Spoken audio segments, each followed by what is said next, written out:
नमस्कार दोस्तों और प्यारे विद्यार्थियों, ये सारे अपने जो कुछ भूतपूर्व विद्यार्थी हैं, कुछ इस टाइम पढ़ रहे हैं। तो थोड़ी देर पहले हमने यहाँ पे नीम के पौधे लगाए काफ़ी मात्रा में, और साथ में चलते चलते शाम का मौसम है। इधर आप देख रहे हो बारिश का भी आनंद ये बच्चों ने लिया। कुछ तो इस बरसाती वो जो नदी है लगाओ या तालाब, उसमें भी इन्होंने बच्चों ने स्नान किया, बहुत ही आनंद लिया।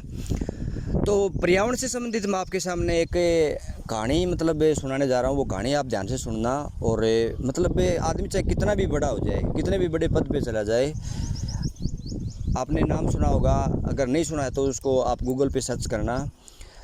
चुनाव आयुक्त, मुख्य जो चुनाव आयुक्त होता है, जो चुनाव करवाता है, पूरी डील करता है चुनाव की, उनका नाम था टी.एन. शेषन। अपने भारत के मुख्य चुनाव आयुक्त रहे। वो पहले आई.ए.एस. थे। एक बार क्या हुआ कि वो कहीं पे उत्तर प्रदेश के दौरे पे जा रहे थे, तो ऐसे जंगलों में से गुजर रहे थे। तो गुजरते गुजरते उनकी पत्नी भी साथ में थी, उनके बॉडीगार्ड भी साथ थे और अन्य व्यक्ति भी साथ थे। तो उनकी पत्नी ने देखा कि एक कोई बड़ा सा पेड़, और वहाँ पे एक बैया का घोंसला आपने देखा होगा। जानवरों में सबसे बड़ा इंजीनियर बैया को माना गया है। अपना घोंसला किस प्रकार से सुरक्षित बनाती है, वो लटका हुआ था। तो उसको देख कर उसकी पत्नी बोली कि ये मेरे को चाहिए।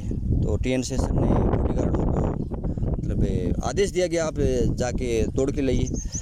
तो वो पेड़ काफ़ी ऊंचाई पे था, और वो जो भैया का घोंसला था वो भी काफ़ी ऊंचाई पे लगा हुआ था। तो वहाँ पे एक साधारण सा अनपढ़ सा बच्चा, भेड़ बकरी चराने वाला बच्चा वहाँ पे खड़ा था और अपनी भेड़ बकरियाँ चरा रहा था। तो बॉडीगार्डों ने कहा कि आप उस बच्चे को कहा कि आप ऐसा करो कि ये भैया का घोंसला तोड़ के दे दो हमें, और मैडम वहाँ पे कार में बैठी है, वो मंगवा रही है, आपको हम 10 रुपये देंगे। तो उस बच्चे ने मना कर दिया, नहीं मैं तो नहीं तोड़ के दूंगा। नल कोई बात नहीं, 50 रुपये दे देंगे आपको। नल ना 50 दो चाहे कितने दो। फिर खुद जो टी.एन. शेषन है, जो आई.ए.एस. अधिकारी है, वो गाड़ी से नीचे उतर के आता है, और गाड़ी से नीचे उतर के आता है और बच्चे को समझाता है कि हमारी जो पत्नी है, उनकी मांग है कि घोंसला है, उनको पसंद आ गया कि ये घोंसला हम अपने घर में लगाएंगे। आप 50 ले, 500 ले, 1000 ले, आपको हम रुपये देने के लिए तैयार हैं। तो आप ध्यान से सुनना, उस बच्चे के क्या विचार थे कि मेरे को आप चाहे लाख रुपए दे दो, ये घोंसला है मैं तोड़ के आपको नहीं दे सकता। क्यों नहीं दे सकता? क्योंकि इस बच्चे इस घोंसले में उस भैया के 3 बच्चे हैं, और शाम को इसकी जो मम्मी आएगी तो अपने बच्चों को इस घोंसले में नहीं पाएगी, तो उसके ऊपर क्या बीतेगी, मैं पैसे का क्या करूँगा। तो उस बच्चे की अनपढ़ बच्चे की बातें सुनकर दयालुता लगा लो, नर्मता लगा लो, करुणा लगा लो, ऐसे शब्द सुनकर टी.एन. शेषन ने एकदम काँप गया। इतना बड़ा अधिकारी होकर उसने सोचा कि मैं इतना बड़ा अधिकारी हूँ, आई.ए.एस. अधिकारी अजय अपने भारत का सबसे टॉप अधिकारी होता है, कि वो मेरे दिमाग में नहीं आई। और इस छोटे से बच्चे में पशुओं के प्रति, पक्षियों के प्रति, जानवरों के प्रति कितनी बड़ी करुणा है। तो उसने अपनी बाकायदा आत्मकथा में टी.एन. शेषन ने ये वाक़या लिखा है। और उस दिन के बाद में टी.एन. शेषन भी बताता है कि मेरे विचार भी काफ़ी चेंज हो गए।